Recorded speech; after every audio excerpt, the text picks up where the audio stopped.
In today's video, I'm going to teach you how to use the mirror modifier in Blender.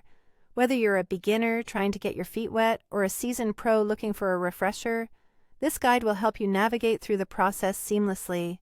Let's dive in. Start by opening Blender. Once you have the program running, take a moment to get familiar with the interface. It might seem a bit overwhelming at first, but trust me, after a few tries, it becomes second nature.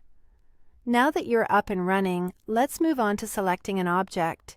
This is a crucial step because the mirror modifier will be applied to this particular object. To select your object, simply click on it within the 3D viewport. It should be highlighted, indicating that it's the active selection. Next, turn your attention to the right panel of Blender's interface. This is where you'll find the modifier properties. Click on the small wrench icon, which represents modifier properties, to open up the options available to you.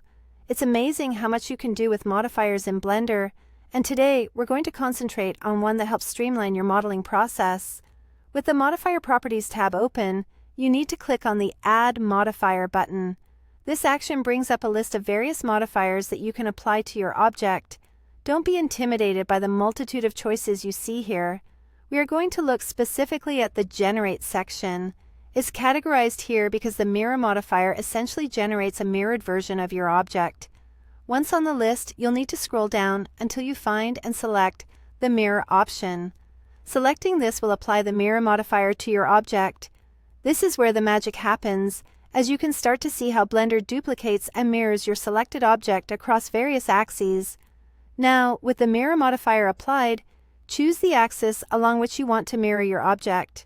Typically, the X, Y, and Z axes are available.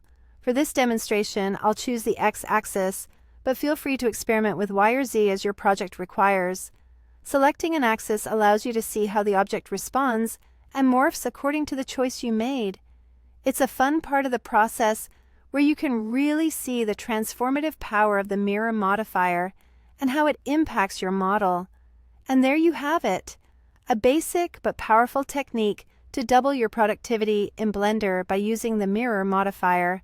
Feel free to experiment more with the other modifier settings to understand how they affect your object, and don't hesitate to unleash your creativity. Thanks for watching and happy modeling!